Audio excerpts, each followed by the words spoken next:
That is, as they put it, in an apocalyptic scene in Gaza. This is an uninhabitable place for human beings. Do you really think that families can live their dream in a region that looks like this, with no running water, no electricity?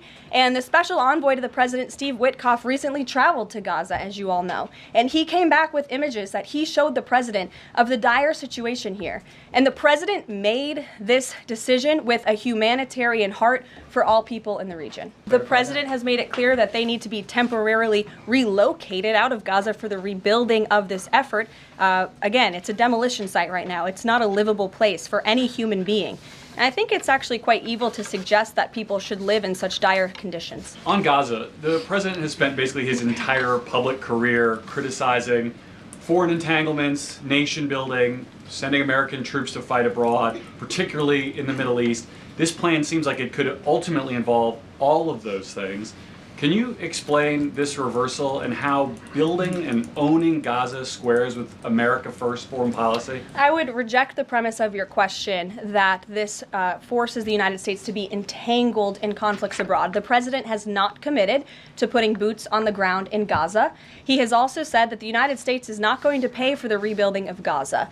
His administration is going to work with our partners in the region to reconstruct this region. It's been made very clear to the president that the United States needs to be involved in this rebuilding effort to ensure stability in the region for all people. But that does not mean boots on the ground in Gaza. It does not mean American taxpayers will be funding this effort. It means Donald Trump, who is the best deal maker on the planet, is going to strike a deal with our partners in the region. The Jordanians, the Egyptians, the Saudis have already panned this plan.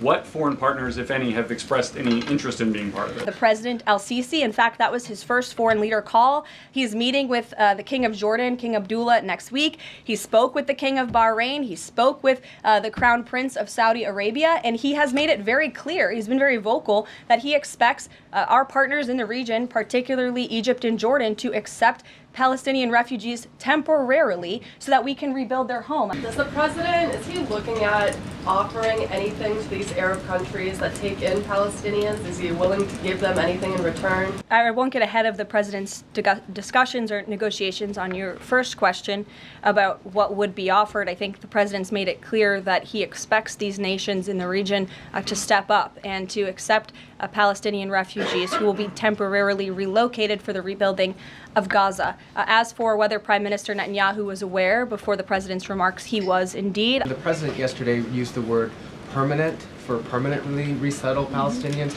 I hear you saying temporarily today. Is that a shift or a specific change that you want to highlight? And my second question is, yesterday he spoke about the U.S. owning Gaza. Who owns Gaza now, and how would the U.S. acquire ownership? Well, Gaza is currently run by Iranian-backed terrorists in the Middle East, Hamas, who we all agree, I think everybody in the region agrees, that can no longer stand.